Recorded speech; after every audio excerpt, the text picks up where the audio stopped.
Vamos entender agora e respondermos juntos, né, algumas questões de concurso relacionadas aí ao tema didática, a questão da aprendizagem, de planejamento. Então, vamos lá. Primeira questão. Conhecer na dimensão humana não é o ato através do qual um sujeito transformado em objeto recebe dócil e passivamente os conteúdos que o outro lhe dá ou impõe. O conhecimento, pelo contrário, exige uma presença curiosa do sujeito face ao mundo.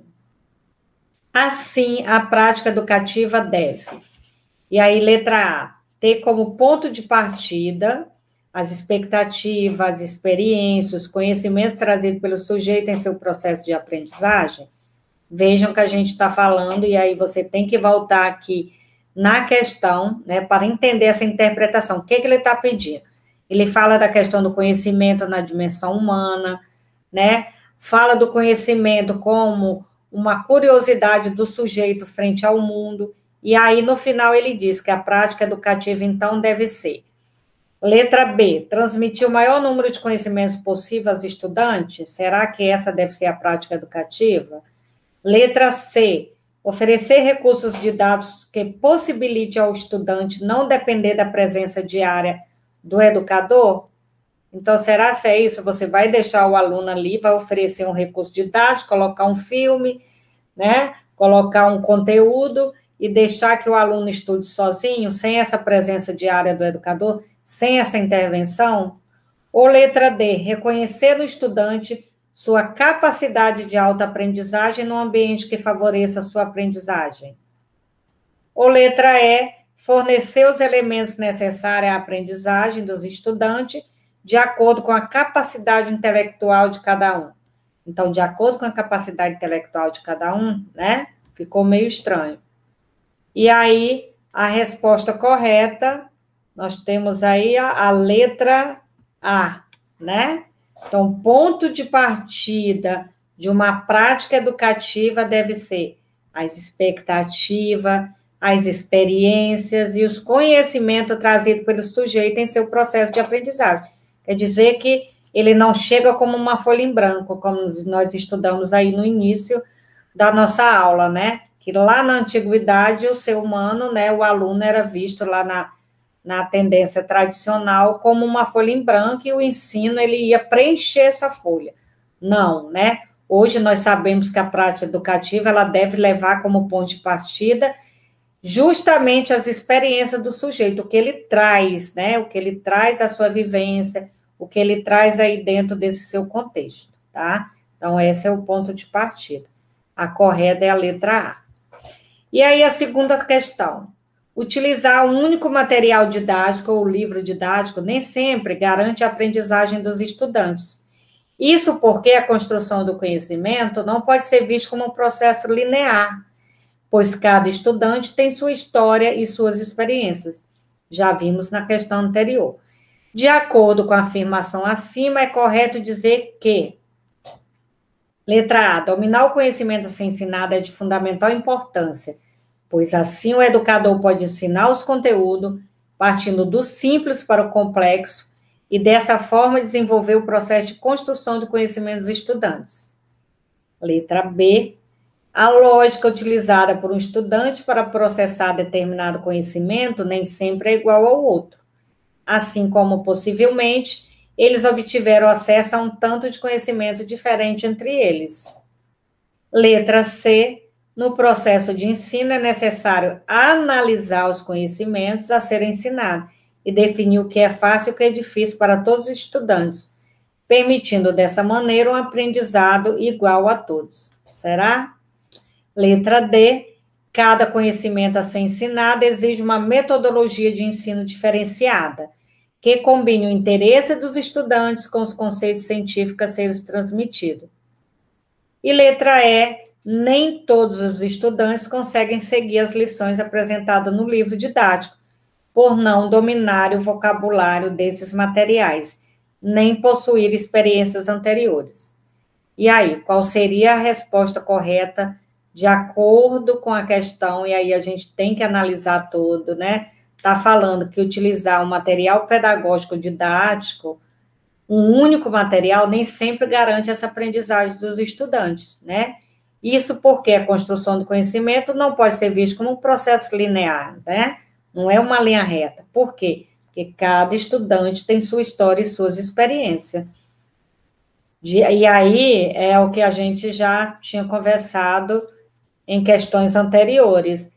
Às vezes você está estudando aqui para uma questão dessa, você não sabe, mas olha só, ela está muito parecida, né? Algumas questões aqui reforçando a anterior, né? Sobre a questão que cada estudante tem sua história, suas experiências. Então, muitas vezes, uma questão que a gente tem dúvida aqui, alguma resposta dela, um texto dela, pode estar numa questão anterior, né? De acordo com a coerência, claro, aí, com a coesão.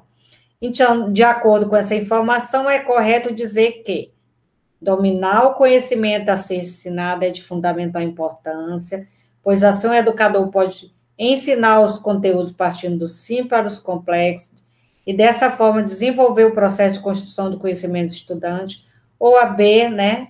A lógica de um estudante não é igual ao outro, ou a C, no processo de ensino é necessário analisar os conhecimentos a serem ensinados, definir o que é difícil e o que é fácil. Então, qual será a questão correta aqui? Vamos ver? É a letra D. Vejam, motivação, contextualização é a palavra-chave. Vamos ver, ó. Cada conhecimento a ser ensinado exige uma metodologia de ensino diferenciada, que combine o interesse dos estudantes com os conceitos científicos a serem transmitidos. Então, quando diz aqui em cima, ó, cada estudante tem sua história e suas experiências, quer dizer o quê? Que nós temos que levar em conta esse interesse deles, os conceitos, junto, claro, com os conteúdos, com os conceitos científicos a serem transmitidos, mas sempre partindo aí da história e das suas experiências. Por isso aqui, ó, que a correta é a letra D, que é a questão da motivação, né, da contextualização aí do aluno, do que ele traz, correto? E aí a gente tem a terceira, metas e objetivos, não delineam pontos de chegadas absolutos, mas pontos de passagem, rumos para a continuidade do processo de aprendizagem.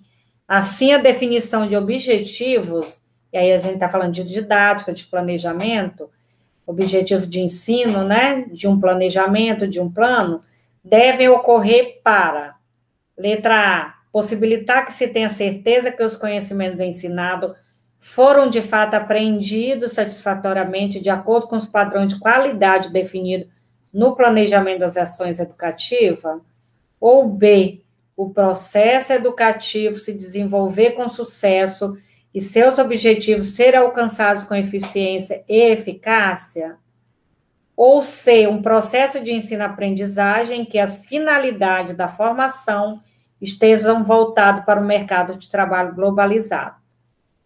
Temos a D, uma determinada realidade escolar, respeitada a sua história, os valores sociais e culturais da comunidade onde está inserida, assim como as possibilidades e limites de cada cenário educativo. Tá bonita essa, né?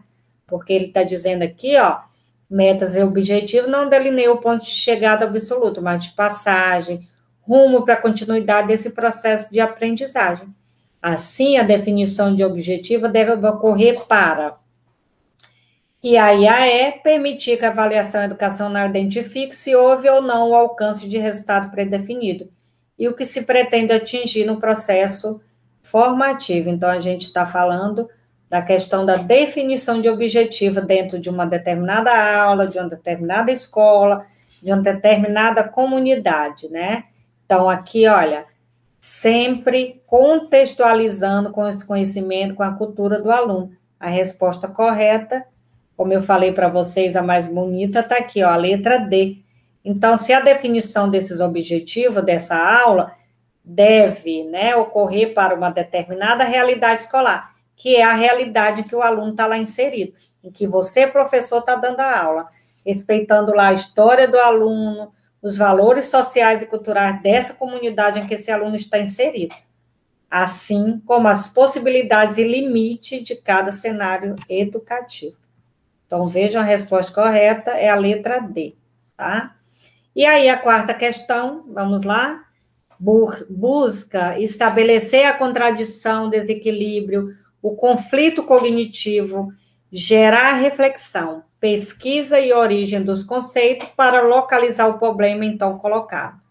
O questionamento que o aluno faz é justamente aquele capaz de provocar o interesse para o avanço do conhecimento. As características da metodologia de ensino descrita acima dizem respeito a pesquisa operante, uma problematização, a C, uma reflexão da vida, a D, uma aprendizagem modular, ou a E, uma tecnologia de comunicação informativa. Então, vamos aqui para a questão e vamos interpretar essa questão. Como eu sempre falei para vocês, questão de concurso público é interpretação. Quem tem dificuldade de interpretar, tem dificuldade de fazer uma prova de concurso público, de um processo seletivo, né? Porque você tem que analisar a primeira questão e o que ela está pedindo para chegar aí à resposta. Então, vamos analisar. Busca estabelecer a contradição, o desequilíbrio, olha aqui, ó. O conflito cognitivo para gerar a reflexão. Pesquisa a origem dos conceitos para localizar o problema, então, colocado. Então, o questionamento que o aluno faz é justamente aquele capaz de provocar o interesse para o avanço do conhecimento. As características da metodologia de ensino descrita acima, então, só podem dizer respeito ao quê? Quando você vai dar uma aula, né, o que você faz com o aluno para atiçar a curiosidade dele, né? Então, a questão do questionamento. Aí você vem aqui, ó, problematização, para gerar uma reflexão, né? A letra B, porque ele diz, ó, você vai contradizer, vai desequilibrar, né? Vai ter um conflito cognitivo para gerar essa reflexão. Então, é a problematização do assunto. Você vai problematizar o assunto para, junto ali com o questionamento do aluno, provocar esse interesse aí pelo conhecimento, tá? Então, a resposta correta aqui é a letra B, tá? Problematização. Essas são questões aí mais complexas, né? Depende, como eu falei para vocês, de uma boa interpretação. A gente tem que interpretar a questão e esmiuçar ela, né? Você tem que vir aqui procurar ponto por ponto, volta, né? Vai lá para frente, volta aqui no final e tenta entender o que ele está pedindo, ok? E aí você vai aqui na resposta, você pode ir um pouco aqui na resposta pela... Você vai eliminando, né? Uma pesquisa operante, uma reflexão da vida, você vai refletir, né? Não está muito coerente aí dentro aí de uma aprendizagem, do ensino-aprendizagem. Uma aprendizagem modular dentro de um módulo, uma tecnologia de comunicação informativa, né? Então, aqui, ó, faz parte aqui da questão aí de um plano, de um planejamento. É problematizar o problema para você chegar aí ao interesse, né, ao conhecimento, certo?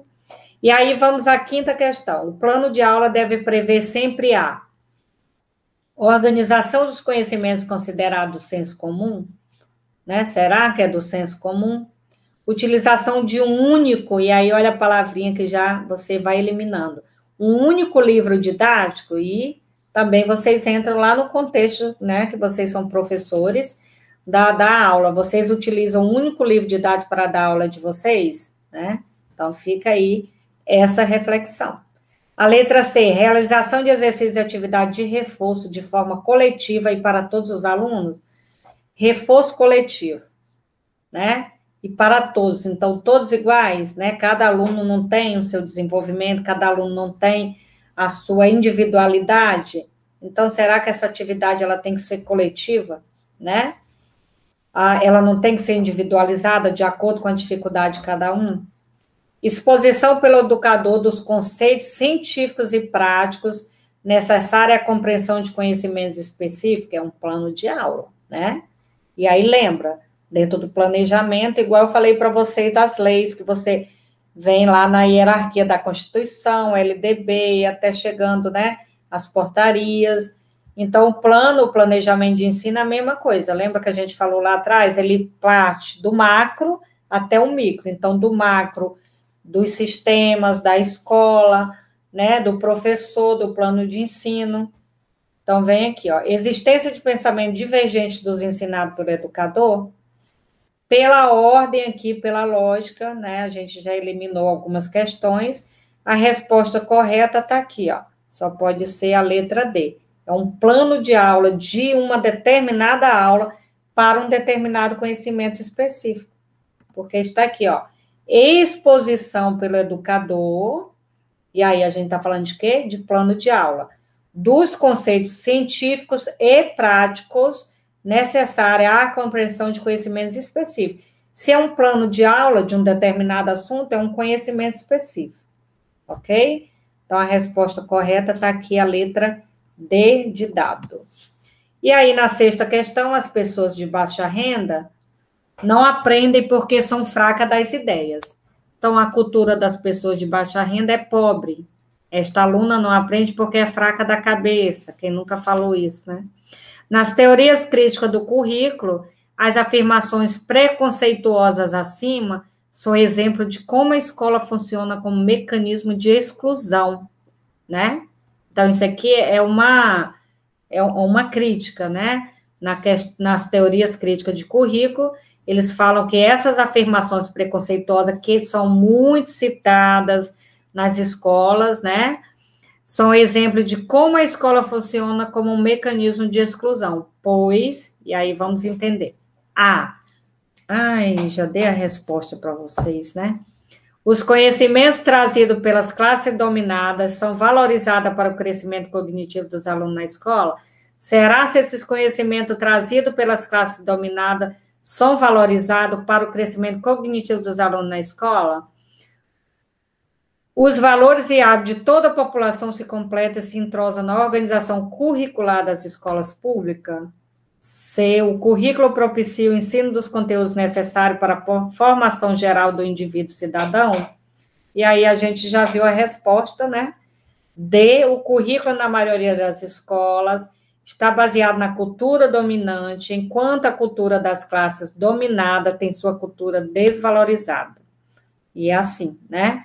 O preconceito, na maioria das vezes, parte da própria pessoa, na medida que ela percebe suas dificuldades intelectuais. Então, não é assim, né? Essa aqui é a resposta, no caso, diante de toda essa questão aqui, né, em que cita as teorias críticas do currículo, dessas afirmações preconceituosas que nos diz muito que a escola funciona aí como esse mecanismo de exclusão, né? Porque o currículo, na maioria das escolas, está baseado na cultura dominante.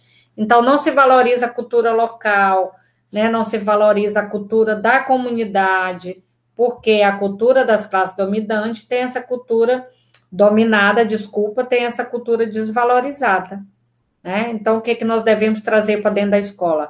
A cultura da comunidade.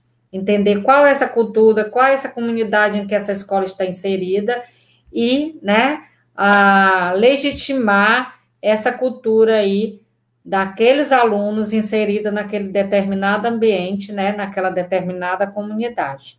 Essa seria a questão correta, né?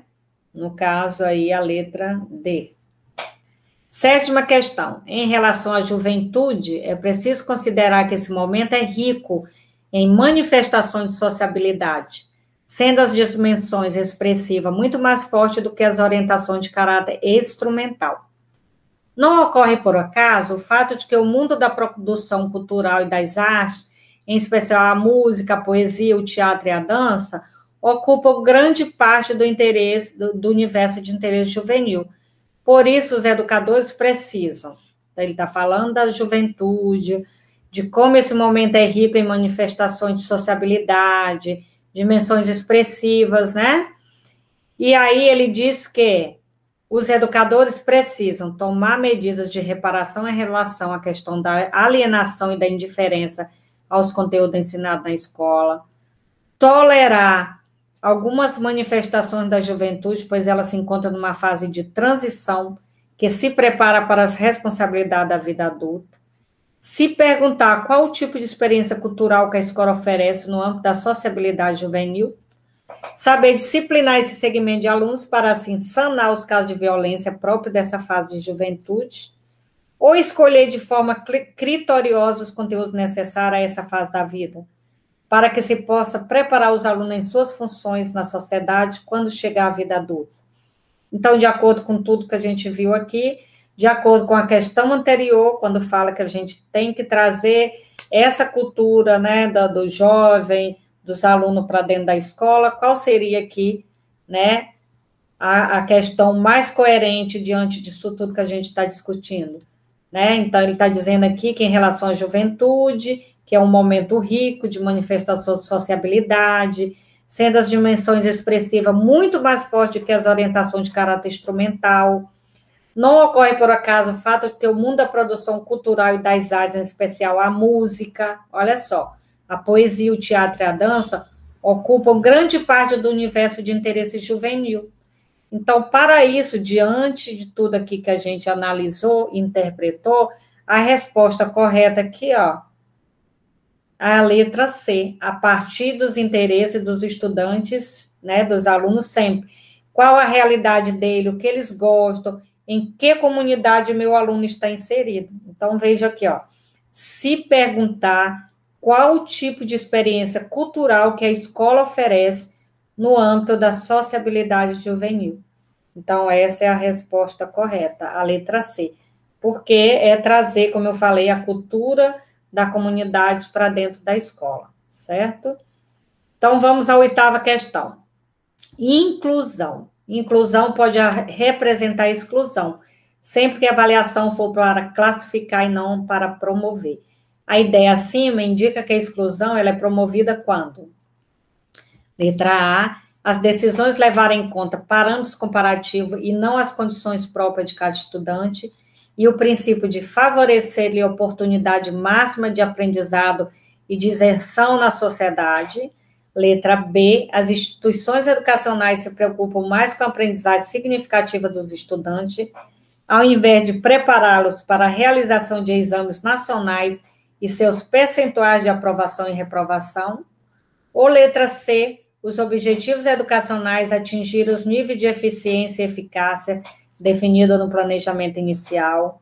Letra D, as práticas pedagógicas apresentarem parâmetros de qualidade na proposta educacional da escola. E letra E, as unidades educacionais não levarem a sério a reflexão sobre práticas discriminatórias aos estudantes com déficit cognitivo. Então, a gente está falando de quê? Primeiro, vamos entender.